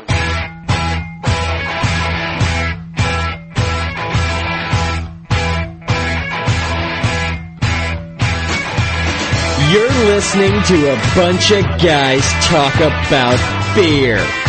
The Brewcasters on the Brewing Network. Welcome back. You are listening to the Brewcasters, and it's our second show. Going well? And I'm quite pleased with the information we're giving out, John. Yes. I'm also very pleased with our highly active chat room this week. think you guys are being awesome in there, and I'm loving the questions. And you're asking a lot of questions that I want to know about. Yeah. So during the break, I got about 5 questions for you guys. So Awesome. just before we get to talking to Tim, who's with us today from Lagunitas, and of course we still have Dr. Scott hanging out, answering some of the tough questions for us, John and myself. One of the questions I was going to get to for Lagunitas in the interview, but I'll just ask it real quick right now. I was going to try to squeeze a clone recipe out of you, and someone in the chat room already beat me to it. They said, "Is there? Let's see. Could you provide a Lagunitas clone recipe from your site? I guess they want it on our site, even if it's just." What is it? The amount of fermentables and what hops and what added for. Yeah, well, Which beer? Mm-hmm. as far as giving out a clone recipe, that's something that maybe I can't do without Tony's permission, but I do know that there's some brewery mags out there that he has given away a clone recipe. I can tell you some things, though, about the beer if you'd like. Okay. Sure. Some general things, maybe. Well, we can start with the hops, because at Lagunitas we love the hops. Well, let's hang on a second, because I definitely want to get into all that when we do the full Lagunitas thing, which is going to be a couple minutes. So hang on to that info, and then they can, write it all down at once. All right. So we'll ask about it. All right. So maybe not a clone. Although if I feed him another couple beers, I have a feeling he's going to give us one. No, we'll see. We'll see what happens. Thumb screws. Yeah. All right, that one I'll save for the interview. Here's one, probably for you, Dr. Scott. When taking yeast out of a petri dish, what should I look for as far as what are the best colonies to remove? Do we know that? Yes. Oh, cool. Do you know how to streak a petri dish? If you can streak one, Mm-hmm. and obviously you asked that question, if you know how to streak one, you can get a single colony. That's what you're trying to get. One single colony. One single colony. You want to get a very viable colony, one that's really going to town. Okay. I'm happy, and then sterilize your loop, pull that one, put it on another petri dish, and cultivate it that way. Okay. So you're looking for a single colony and the strongest one you can find, Right. basically. The whole thing of the petri dish is you're trying to isolate a single colony, Okay. and you want to get one that's really going good and really viable. If you got some mung growing on it, you might want to streak another petri dish. I have a mung rag Is there a around. color? Is there a color you're looking for? Not green. Yeah. White. White is It's good. white. So if you pitch penicillin, it's not Yeah, good. yeah. It's a bad. Just curious, you never know. It never could be know. good for you if you got an infection, right? Yeah. It's not bad then. But yeah, you just want to get a really nice, healthy looking spot that's growing Okay. on there. But make sure you streak right, so you can actually isolate a single colony. Pull that out and put it on another petri dish. Yeah. Streak that out, and then pull it from that one. If you're really trying to really be anal about it, Okay. that's what you want to do. I gotta admit that in light of the cheesy comments I've gotten, I'm really holding back the things that I want to say, like when we start talking about streaking and yeast and all that kind of stuff. Like, I gotta tell you guys at home that I'm doing a great job. I'm exploding over here with stuff that I just want to say. And Most I'm like, people aren't old enough to know about streaking. Yeah. I did it, 8th grade. Is that right? Oh, yes. That was disgusting. I'm Yes. sure. Imagine that, sure. my 8th grade little body running Yeah. down the street. Yeah, I was trying not to do that. Thanks. Oh my. But I'm telling you, just so that you at home can appreciate my lack of cheesiness, I'm really holding it back over here as we're talking yeast and streaking. All right? Wait, yeast and cheese kind of sound the same. All right, so there you go. Be thankful, you Thanks, bastards. Jay. All right, just a bit of information. FSU, which is they're talking about the university. Yeah, so now you're holding back too. Yes, I am. I love it. That's Oh my great. God. See, I'll go right back to cheesiness if I'm not the only one doing it. FSU has a website that shows pictures of different beers under a microscope in color. So that's kind of cool. If you guys want to, That's real cool. It's probably fsu.edu, although it's not on here, but I'm guessing that's about what it is. Yeah, just Google it. Do a Google for FSU. Okay, here's a detailed one.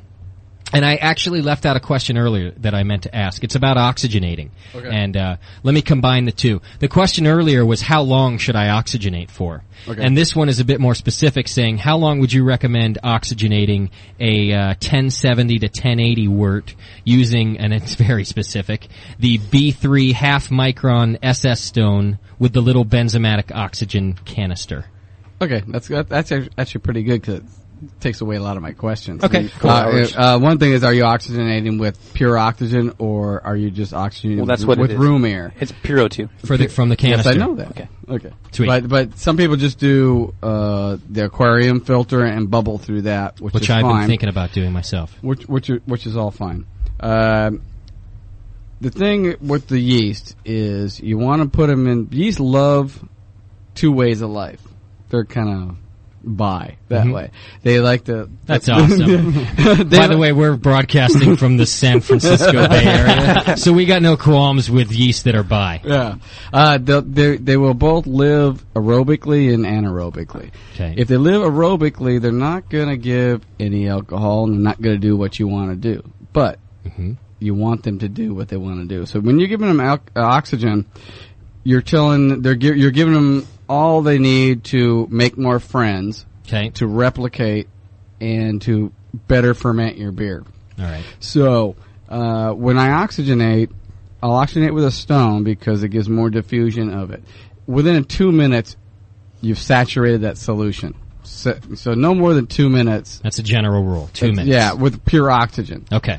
And that's what we're working on here. And you're better off with that anyway. So that would be also for this 1070 to 1080 wort. Right, saying 2 minutes is fine. But within half an hour to an hour, that yeast is going to use up all that oxygen. Okay. So it's a good thing to give another jolt of oxygen anywhere from another 2 hours to another 6 hours later. And with that high gravity, I would even do it a third time.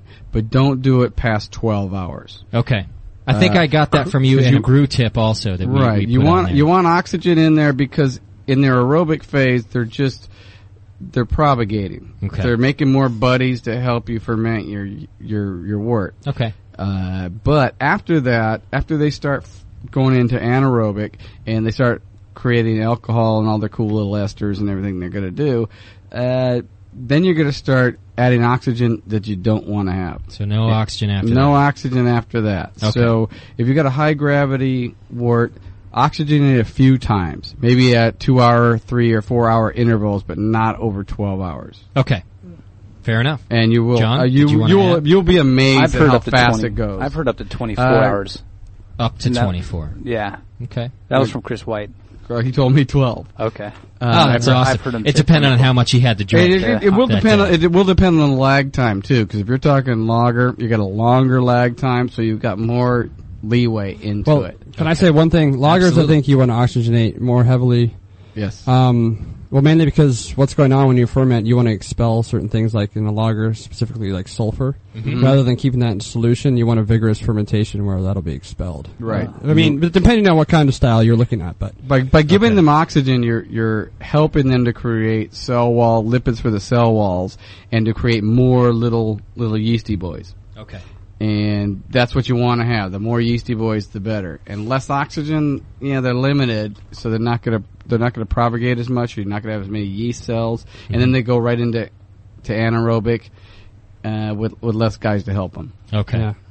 I want to point out that, like myself and probably a lot of other beer drinkers, Dr. Scott's answers get a lot longer the more he drinks. Yeah. I just want to be complete. No, and it's all the information. I'm just pointing out. I have more information. What we ought to do is a nice comparison of the beginning of show to the end of show answers from Dr. Scott, because you get every bit of information at the end of the show. So if you got a detailed question next week, Be careful. or the week careful, after, yeah. make sure you ask at the end of the show.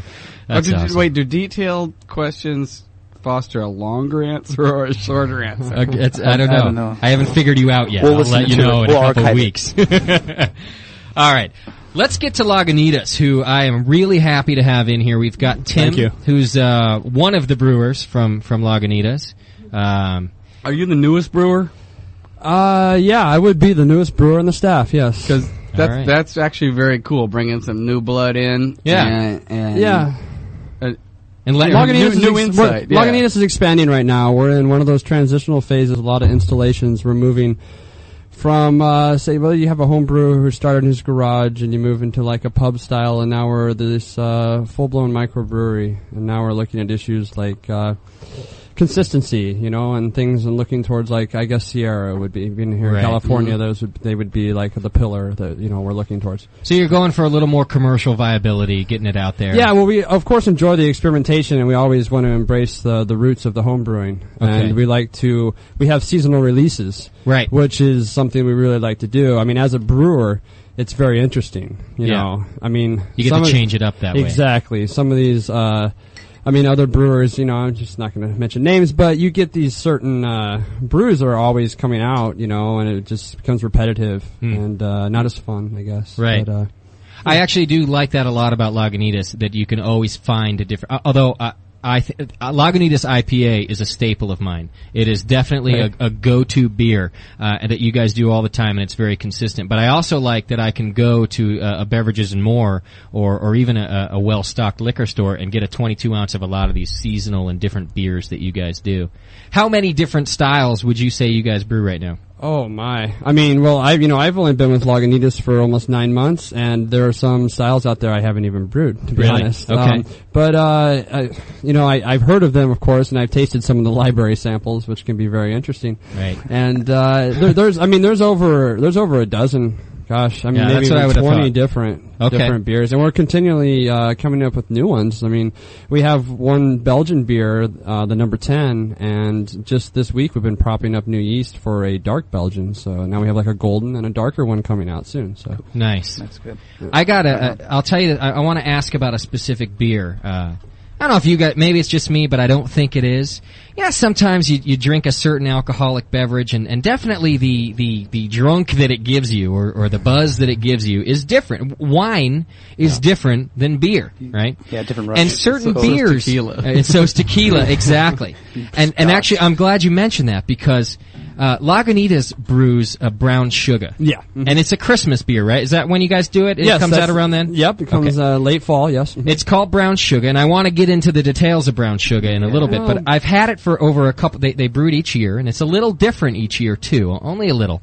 And when I drink brown sugar, like after about 2 of them, I feel a lot more high than I do drunk. I'll tell you that. Yeah. It's the holiday festive season. Is that all it is? What's in it? It's high alcohol. Yeah. And I mean, I can start by saying, I guess, well, of course, the name brown sugar comes from the only adjunct we use, which is kind of, I don't like to say that word, but it's, it's 100% fermentable as brown sugar, and it goes into that recipe as well as a couple other beers at Lagunitas.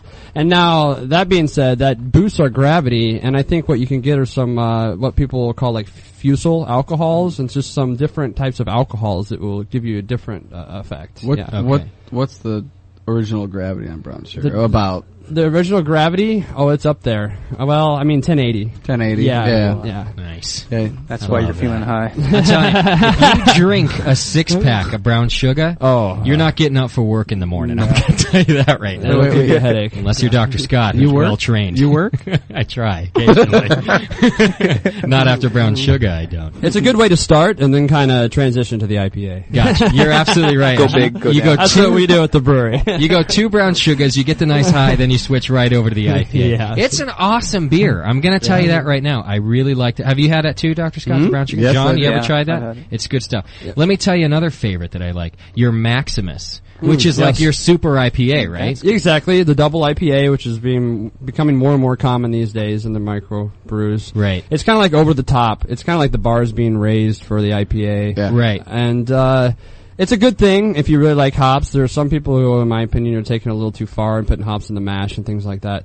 But for us, we're just adding some more hops. It's basically, it's kind of like the word imperial comes out, and it's more hops, and it's just more alcohol. It's just more of everything. Right. But from a processing standpoint, it can become a bitch to deal So with. when do you add your hops? Okay. Like we're already on to double IPAs and imperial IPA. What's the next step? What do we call it? Yeah. What are we going to call that? Yeah.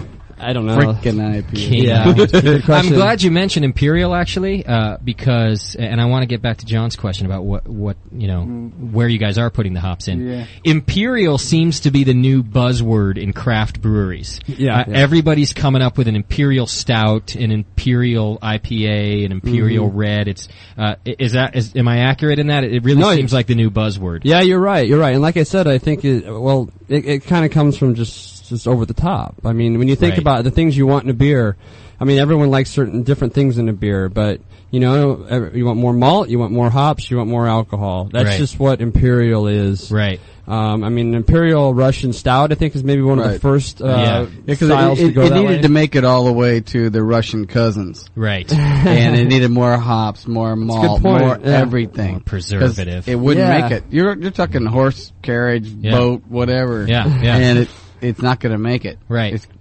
I'm lucky my keg made it in the car ride over here. Yeah. You'd be lucky if We it are makes too. it out of here, I'll tell you that. I wonder, though, and I would like to hear from our chat board or even some phone calls, either from around the world or around the country. Aussie guys. I want to hear from the Aussie guys. Because I know that hops, and definitely this Imperial thing, is a West Coast trend. Really hoppy beers is more popular out here in the Pacific Northwest than it is in the rest of the country. So I'm curious not only what is in the world exactly. I'm curious not only what's popular, but what's different about the other beers aside from less hop. But I would like to know what are their biggest popularity beers. If you get a Maximus from Lagunitas on the East Coast, are people turned off by it, or are they stoked to taste something different like that? So if there's anybody out there from anywhere else who is experiencing different kind of beers, go ahead and either call 925-691-5589 or chat in, and Daniela will get the questions over to us, or the answers. Let us know. Yeah. So and now John asked before for something like a Maximus, where I guess you're not putting hops in the mash. Where are you doing the extra hopping? Well, that's where it becomes difficult. I mean, we're just you up the hopping rate in the kettle and the whirlpool a lot too.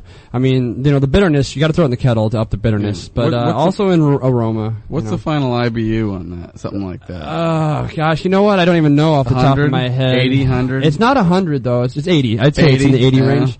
Yeah. It's not quite 100, but when you say you're putting hops in the whirlpool, as I understand, that would be after the boil. Yes. Now you're whirlpooling to get the trub out, right? Exactly, yes. And you're That's actually adding hops at that point? Yeah. You That's are? all for aroma. Yeah, Okay, yeah, all right. Yeah, you add How Those long are you only whirlpooling a batch of your guys, because you're brewing, how many? Well, a typical time, basically what you're fighting there is your DMS, your vegetal. I mean, you're throwing a bunch of hops in there, you don't want them to sit for too long, or you're gonna get like canned corn, or, whatever else you want to say. So, like 20 minutes is pretty typical time to be in the whirlpool. And how many gallons are whirlpooling? Gallons? Well, with a 30-barrel system. 30 barrels, So 900. Fair enough, okay. Yeah. Wow. So you got 30 barrels whirlpooling for 20 minutes, and you're adding hops to that you for can aroma. swim in there. Yeah. I would love to swim in there. That's a good way to go out. Yeah. It just keeps swirling, and it just keeps swirling until all the hops migrate into the middle, so you can pull off your clear wort, which is what you want to send to the fermenter. Okay. Of course, you don't want too much hop in there. Okay. But, Now this may be a stupid and an odd question, but I'm an organics guy. I really like to I like to grow my own stuff. I like to make as much as I possibly can myself. Sure. What are you guys doing with all that hop trub when you're done? Yeah, well, we send it off to a farmer. Do you really? Yeah. Awesome. And we do that with our spent grain as well. Okay. These days, they used to be called byproducts in the brewing industry, but these days they're calling them co-products. Yeah. Because they can be used, and the spent grain goes to cattle. We feed a herd of cattle, this local farmer. Awesome. And the trub, the cattle don't like it as much, but it's kind of an interesting story because they'll eat it, and you get these cows that become alcoholic cows. Is that right? And I know the farmers say that sometimes when they show up with the trub truck, like some of these cows just come leaping in, and they're like, "Oh yeah, it's here! It's like pulling a keg up to the studio." We all get all right, Bessie, come on, the trub truck's here. Man, that's even better than I expected. Awesome. That's Yeah. Come on, baby, get up the tube trucks here. A lot of breweries are doing that these days. They Okay. usually have at least one farmer, if not a couple, where they send those. So that's what that California happy Pig cow like thing is about. yeah, it's not the weather. Actually, I really like to hear that. I call me corny, but I really like to hear because it's very useful and Yes. it's good for topsoil and it's good, for feed, and you can do all sorts of things. I'm working on I'm going to have a compost box just for my spent grain to throw in there and then use in my garden, because I read an article in, I think it was Zymergy. It was just another organics guy talking about how organic brewing can be, and that basically you don't really have to waste anything. The most amount of waste is in cleaning and using all that water, but even that you can recycle. And, there's ways you can do it. This guy wrote about actually trapping rainwater and using that to wash his, he put the sanitizer in that well, no, he didn't sanitize with it, but he washed with it. He would put soap in the rainwater bucket and really just wash everything out in there. We've had a big brew where we've all put our pumps into the pool and use the pool as a recirc. Nice. And didn't waste any water. That's awesome. Brew and go swimming. I think it's important because pretty much everything in the process is reusable. So that's cool. I'm glad you guys do that. Yeah. Nice work. All right. A couple questions I have for you personally is, how long have you yourself been brewing? I've been brewing for a little over 5 years now. I got my start in Chicago in the Midwest. That's where my family's from. That's where I grew up. And Goose Island Brewery there. The time was the Midwest's largest microbrewery. I started there.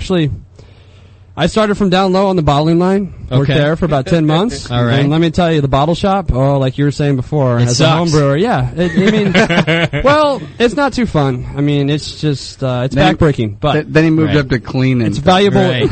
It's valuable information. Okay. Yeah, and you run the keg line, you learn how to clean bright tanks and fermenters, and then you start filtering beer. I worked into the cellar there. I moved into the cellar and started filtering and pitching yeast and harvesting yeast. That's where I learned about yeast management. Okay. So you're looking in the lab a little bit, counting yeast cells, things like that. And from that point, I came out to California and at Firestone Walker Brewing Company. Worked under Matt Brennelson, which Nice. is an amazing guy. Good beer out so there. knowledgeable. I worked there for almost 3 years and learned to brew under one of the best. And now I'm up here in the Bay Area with my girlfriend. So yeah. Okay. Now, so is it safe to say then that you did not go to school for a quote unquote brewmaster degree? Yeah, I mean, you can say that. That's fine. Okay. I've learned from people who have been to the Siebel Institute of Technology in Chicago, mostly, and I work with some people now from Davis, so I pick up things hands-on. I'm very much experience-based brewing.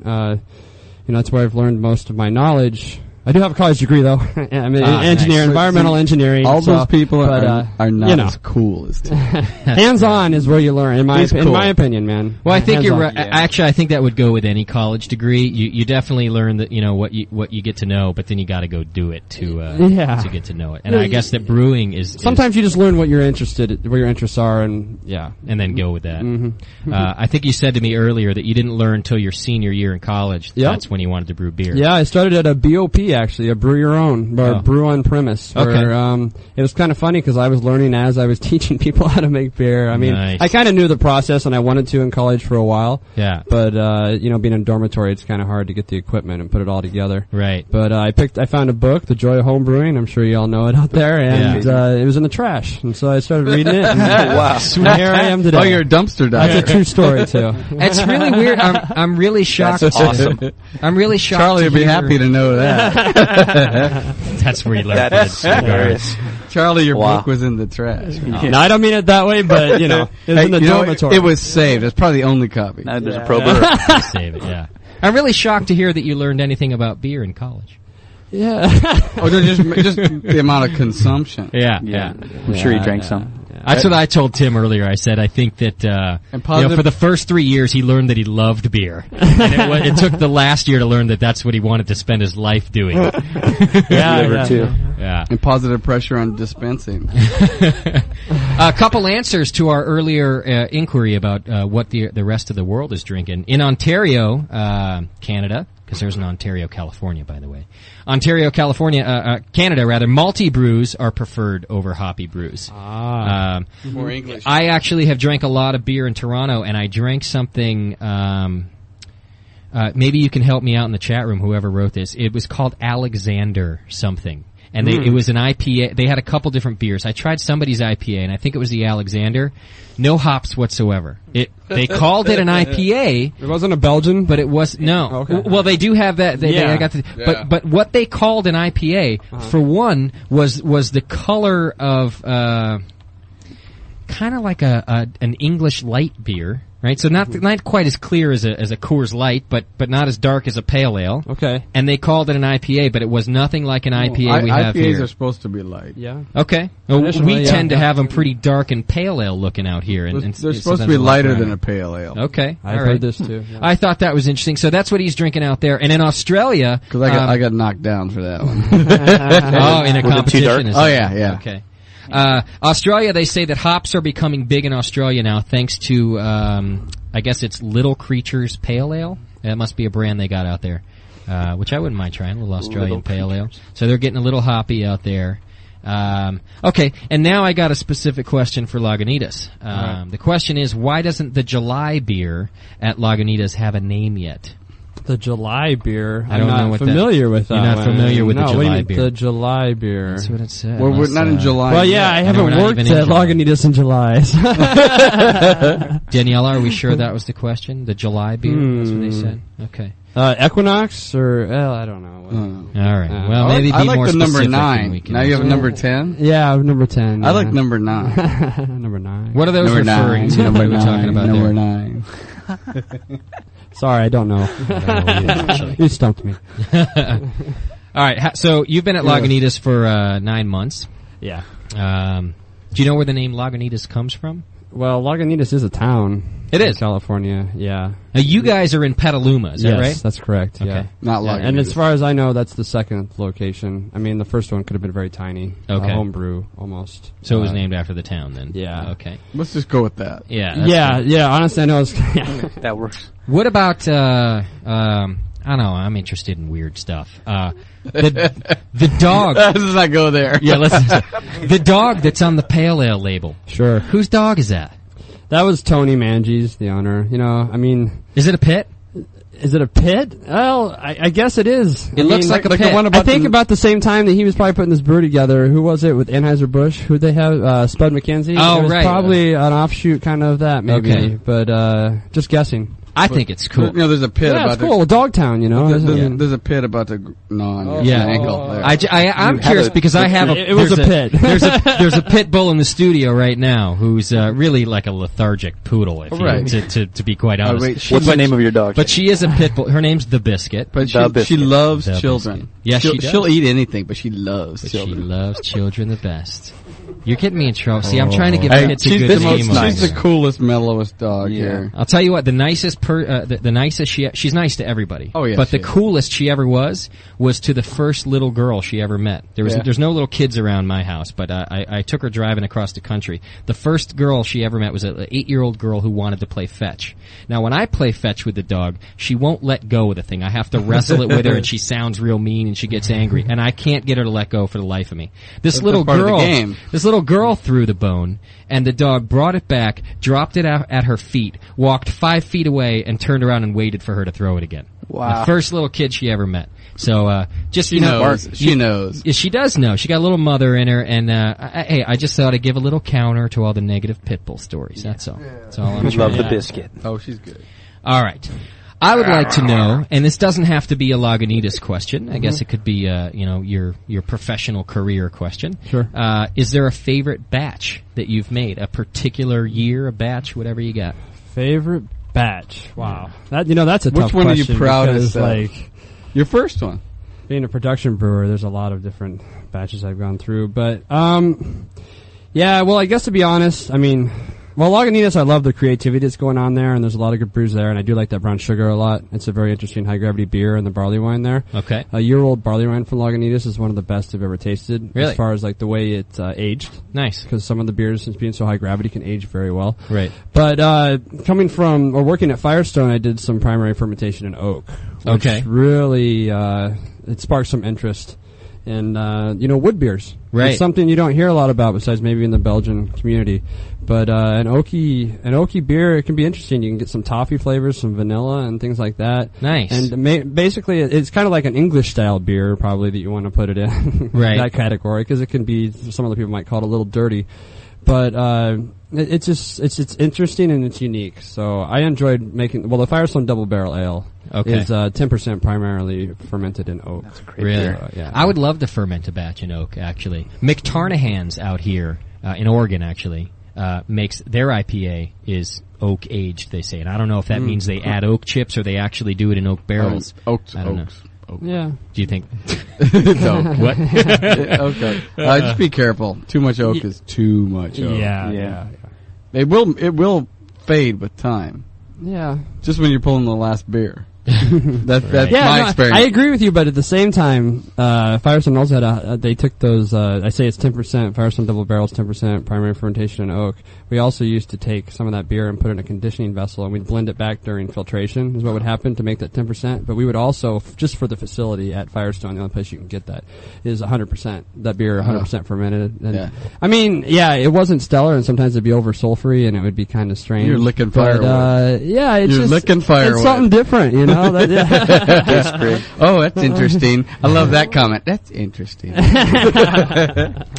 right, let me do this, and before I go on with the interview, we're going to need to wrap things up as soon as we can. But let's give away that last shirt we got. Now, you brought a double XL. Is that right? Oh, yeah. We got a double XL. I just love that they make them like that for beer people. You know what I mean? I'm happy. They about know. that. Here's what we're going to do. The person who gets the double XL is going to call in.